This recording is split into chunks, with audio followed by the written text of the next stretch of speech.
जय श्री कृष्णा। आज हम सुनेंगे अधिक मास में आने वाली पद्मिनी एकादशी व्रत की पौराणिक कथा। अधिक मास में आने वाली एकादशी का महत्व बहुत ज़्यादा होता है, क्योंकि इस माह के स्वामी श्री हरि विष्णु हैं और एकादशी तिथि भी इन्हें ही समर्पित है। ऐसे में पद्मिनी एकादशी का व्रत रखकर पूजा करने से दोगुना फल की प्राप्ति होती है। इस व्रत से साल भर की एकादशियों का पुण्य मिल जाता है। जय श्री कृष्णा। तो आइए सुनते हैं अधिक मास के शुक्ल पक्ष की एकादशी पद्मिनी एकादशी की पौराणिक कथा। कथा इस प्रकार है। अर्जुन ने कहा, हे भगवान, अब आप अधिक मास की शुक्ल पक्ष की एकादशी के विषय में बताएं।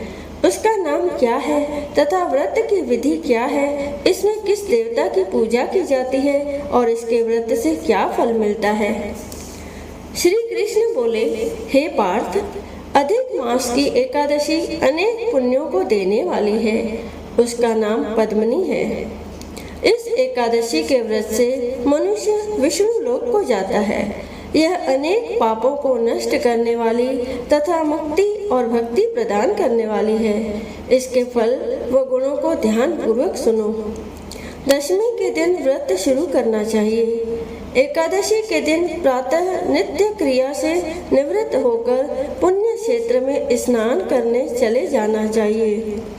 उस समय गोबर, मृतिका, तिल, कुश तथा अमल के चूर्ण से विधि पूर्वक स्नान करना चाहिए।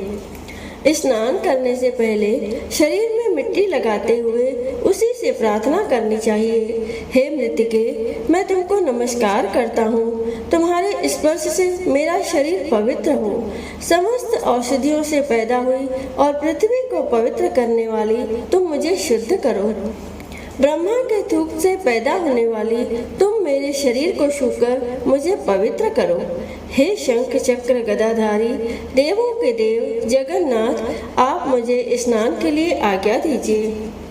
इसके उपरांत वरुण मंत्र को जपकर पवित्र तीर्थों के अभाव में उनका स्मरण करते हुए किसी तालाब में स्नान करना चाहिए। स्नान करने के पश्चात स्वच्छ और सुंदर वस्त्र धारण करके संध्या तर्पण करके मंदिर में जाकर भगवान की धूप, दीप, नैवेद्य, पुष्प, केसर आदि से पूजा करनी चाहिए। उसके उपरांत भगवान के सन्मुख नृत्य गान आदि करें। भक्तजनों के साथ भगवान के सामने पुराण की कथा सुननी चाहिए। भक्तजनों के साथ भगवान के सामने पुराण की कथा सुननी चाहिए। अधिक मास की शुक्ल पक्ष की पद्मिनी एकादशी का व्रत निर्जल करना चाहिए। यदि मनुष्य में निर्जल रहने की शक्ति न हो तो उसे जलपान या अल्पाहार से व्रत करना चाहिए। रात्रि में जागरण करके नाच और गान करके भगवान का स्मरण करते रहना चाहिए। प्रति पहर मनुष्य को भगवान या महादेव जी की पूजा करनी चाहिए। पहले पहर में भगवान को नारियल, दूसरे में बिल्व पत्र, तीसरे में सीताफल और चौथे में सुपारी, नारंगी अर्पण करना चाहिए। इससे पहले पहर में अग्नि होम का, दूसरे में वाजपेय यज्ञ का, तीसरे में अश्वमेध यज्ञ का और चौथे में राजसूय यज्ञ का फल मिलता है। इस व्रत से बढ़कर संसार में कोई यज्ञ, तप, दान या पुण्य नहीं है। एकादशी का व्रत करने वाले मनुष्य को समस्त तीर्थों और यज्ञों का फल मिलता है। इस तरह से सूर्योदय तक जागरण करना चाहिए और स्नान करके ब्राह्मणों को भोजन करना चाहिए।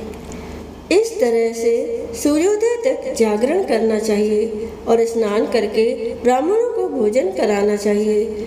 इस प्रकार जो मनुष्य विधि पूर्वक भगवान की पूजा और व्रत करते हैं उनका जन्म सफल होता है और वे इस लोक में अनेक सुखों को भोगकर अंत में भगवान विष्णु के परम धाम को जाते हैं। हे पार्थ, मैंने तुम्हें एकादशी के व्रत का पूरा विधान बता दिया।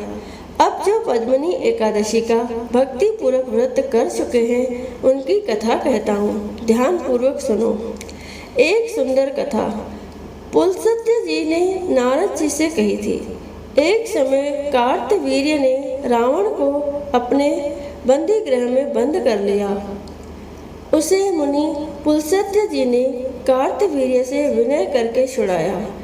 इस घटना को सुनकर नारद जी ने पुलस्त्य जी से पूछा, हे महाराज, उस मायावी रावण को जिसने समस्त देवताओं सहित इंद्र को जीत लिया, कार्तवीर्य ने किस प्रकार जीता, सो आप मुझे समझाइए। इस पर पुलस्त्य जी बोले, हे नारद जी, पहले कृतवीर्य नामक एक राजा राज्य करता था। उस राजा को 100 स्त्रियां थीं। उसमें से किसी को भी राज्यभार संभालने वाला योग्य पुत्र नहीं था। तब राजा ने आदर पूर्वक पंडितों को बुलवाया और पुत्र की प्राप्ति के लिए यज्ञ किए, परंतु सब असफल रहे। जिस प्रकार दुखी मनुष्य को भोग नीरस मालूम पड़ते हैं, उसी प्रकार उसको भी अपना राज्य पुत्र बिना दुखमय प्रतीत होता था। अंत में वह तप के द्वारा ही सिद्धियों को प्राप्त जानकर तपस्या करने के लिए वन को चला गया। उसकी स्त्री भी हरिश्चंद्र की पुत्री प्रमदा वस्त्र अलंकारों को त्याग कर अपने पति के साथ गंधमादन पर्वत पर चली गई। उस स्थान पर इन लोगों ने 10,000 वर्ष तक तपस्या की, परंतु सिद्धि प्राप्त न हो सकी। राजा के शरीर में केवल हड्डियां रह गई। यह देखकर प्रमदा ने विनय सहित महासती अनसुईया से पूछा, मेरे पतिदेव को तपस्या करते हुए 10,000 वर्ष बीत गए, परंतु अभी तक भगवान प्रसन्न नहीं हुए हैं जिससे मुझे पुत्र प्राप्त हो। इसका क्या कारण है? इस पर अनसुईया बोली कि अधिक मास में जो कि 36 महीने बाद आता है, उसमें जो 2 एकादशी होती है, उसमें शुक्ल पक्ष की एकादशी का नाम पद्मिनी और कृष्ण पक्ष की एकादशी का नाम परमा है। उसके व्रत और जागरण करने से भगवान तुम्हें अवश्य ही पुत्र देंगे।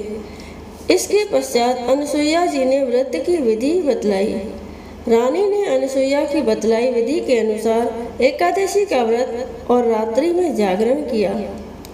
इससे भगवान विष्णु उस पर बहुत प्रसन्न हुए और वरदान मांगने के लिए कहा। रानी ने कहा, आप यह वरदान मेरे पति को दीजिए। प्रमदा का वचन सुनकर भगवान विष्णु बोले, हे प्रमदे, मल मास मुझे बहुत प्रिय है, उसमें भी एकादशी तिथि मुझे सबसे अधिक प्रिय है। इस एकादशी का व्रत तथा रात्रि जागरण तुमने विधि पूर्वक किया, इसीलिए मैं तुम पर अत्यंत प्रसन्न हूँ।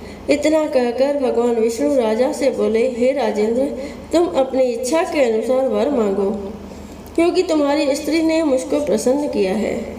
भगवान की मधुर वाणी सुनकर राजा बोला, हे भगवान, आप मुझे सबसे श्रेष्ठ, सबके द्वारा पूजित तथा आपके अतिरिक्त देव, दानव, मनुष्य आदि से अजेय उत्तम पुत्र दीजिए। भगवान तथास्तु कहकर अंतर्ध्यान हो गए। उसके बाद वे दोनों अपने राज्य को वापस आ गए। उन्हीं के यहाँ कार्तवीर्य उत्पन्न हुए थे। वे भगवान के अतिरिक्त सबसे अजेय थे। इन्होंने रावण को जीत लिया था। यह सब पद्मिनी के व्रत का प्रभाव था। इतना कहकर पुलस्त्य जी वहाँ से चले गए। भगवान श्री कृष्ण ने कहा, हे पांडुनंदन अर्जुन, यह मैंने अधिक मास के शुक्ल पक्ष की एकादशी का व्रत कहा है। जो मनुष्य इस व्रत को करता है वह विष्णु लोक को जाता है। बोलो श्री कृष्ण भगवान की जय।